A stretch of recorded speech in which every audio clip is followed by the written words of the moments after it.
بسم اللہ الرحمن الرحیم۔ السلام علیکم۔ آئیڈیاز جب آپ روزہ نہیں رکھ سکتے۔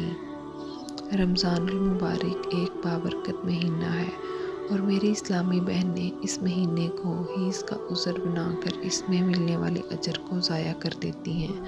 اس حالت میں ہم نماز، قرآن مجید نہیں پڑھ سکتی، روزہ نہیں رکھ سکتی، لیکن اس کے علاوہ ہم بہت ساری نیکیاں کر سکتی ہیں۔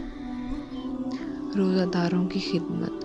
ہم روزہ نہیں رکھ سکتے تو کیا ہوا، ہم گھر میں موجود دوسرے روزہ داروں کی خدمت کر کے ثواب کما سکتے ہیں۔ ان کے لیے سحری کا اہتمام کریں، ان کے لیے افطاری تیار کریں، کثرت سے درود پاک پڑھیں۔ جانتی ہیں جب ہم ایک بار درود پاک پڑھتے ہیں تو 10 نیکیوں کا ثواب ملتا ہے، اور رمضان المبارک میں تو اس کا اجر 70 گنا بڑھ جاتا ہے۔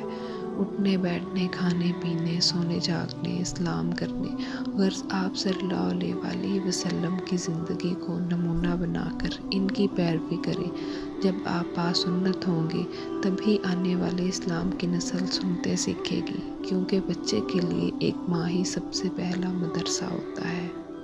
اسلامی کتب کا مطالعہ کریں، انشاءاللہ بہت کچھ سیکھنے کو ملے گا۔ اسلامی بہنوں کی نماز کی کتاب ڈاؤن لوڈ کر سکتی ہیں اور اپنی نمازوں کو درست کر سکتی ہیں۔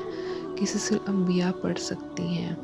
اگر بہت اچھی کتب خریدی نہیں جا سکتی تو ڈاؤن لوڈ کر لیں۔ اس حالت میں آپ اچھے آڈیو ویڈیو بیان سن سکتی ہیں۔ ان کے علاوہ اس کو کاپی میں بھی لکھ سکتی ہیں اور ان پر عمل بھی کرنے کی کوشش کر سکتی ہیں۔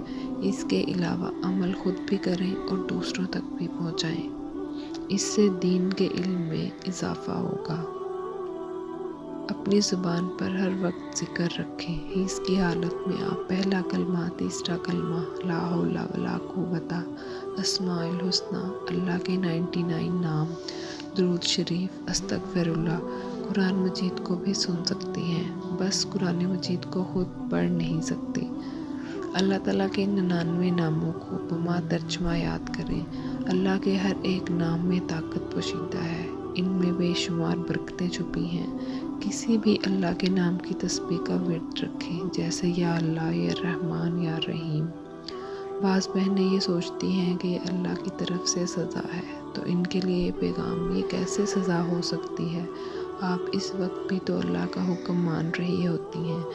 اس کے احکام کی پابندی کر کے کچھ بہنیں یہ چاہتی ہیں کہ رمضان میں حیض نہ ہو، تو یہ سب قدرتی ہے۔ قدرت کے معاملات میں دخل اندازی کرنا بھی گناہ ہے۔